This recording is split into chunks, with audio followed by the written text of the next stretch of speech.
तो आचार्य जी, स्कूल में जो बच्चे पढ़ाई कर रहे हैं उनकी परीक्षाएं आने वाली हैं, परीक्षाओं का वक्त है, लेकिन माता पिता बहुत चिंतित हैं क्योंकि बच्चे का मन पढ़ाई में नहीं लगता। अब ऐसे में जरा ये बता दीजिए कि क्या इसका भी कोई ज्योतिषी कनेक्शन है? अगर है तो उसके उपाय क्या है?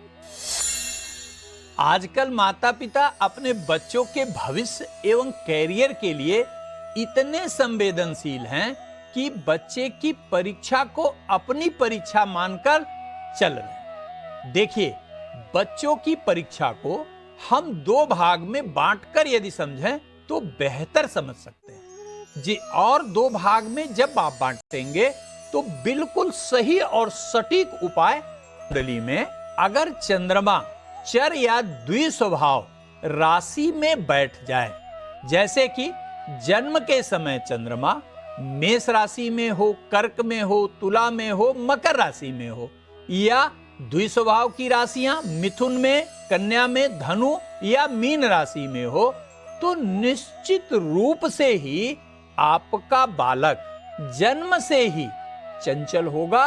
उसके स्वभाव में चंचलता की संभावना अधिक से अधिक कही जाएगी। इस स्थिति में बच्चे को जितना हो सके सफाई से रखिएगा।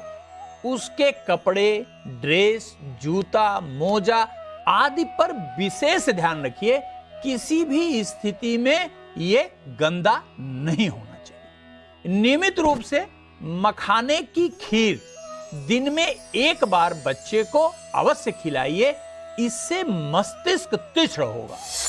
20 साल तक के जो बच्चे हैं उनका पढ़ाई में मन नहीं लगता, ऐसी शिकायतें उनके माता पिता करते हैं। और ऐसे बच्चों की कुंडली में आखिर कौन से ग्रह जिम्मेदार होते हैं और उसके उपाय क्या हैं?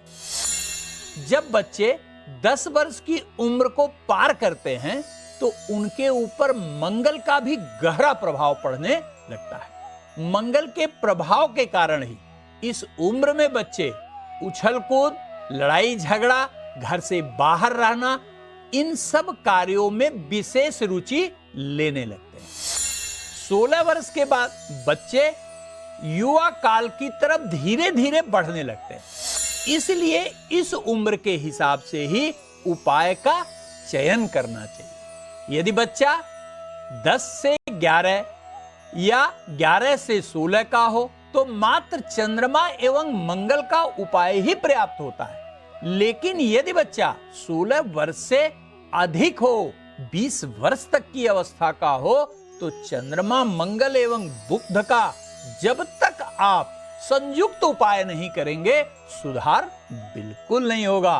तो आगे मैं आपको उपाय बताऊंगा। ये भी बता दीजिए कि बच्चों का आखिर पढ़ाई में मन क्यों नहीं लगता और मन कैसे लगे, उसके उपाय क्या हैं?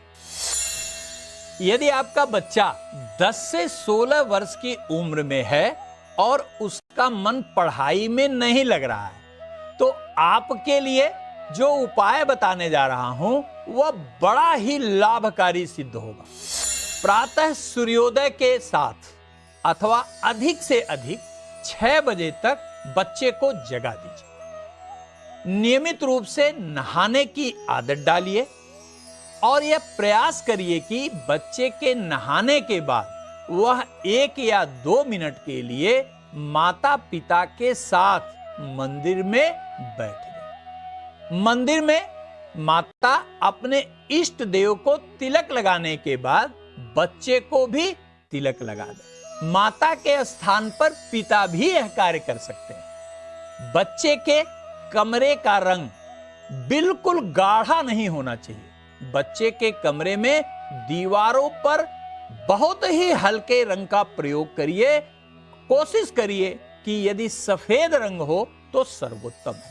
साथ में यह सुनिश्चित करिए कि पढ़ते समय बच्चे का मुख उत्तर या पूरब तरफ हो या ईशान कोण की तरफ हो। बच्चे के कमरे में उत्तम प्रकाश की व्यवस्था निश्चित रूप से होनी चाहिए, क्योंकि अच्छी लाइटिंग आपके मन को एकाग्र करने में बड़ी सहायक होती है। बच्चे की टेबल पर सफेद कपड़ा बिछा दीजिए और पूरब या उत्तर दिशा में जिस तरफ बच्चे का मुख है वहां माता सरस्वती का बाईं तरफ तस्वीर रख दीजिए। बच्चे के कमरे में चंदन या गुलाब के इत्र की महक जरूर आनी चाहिए।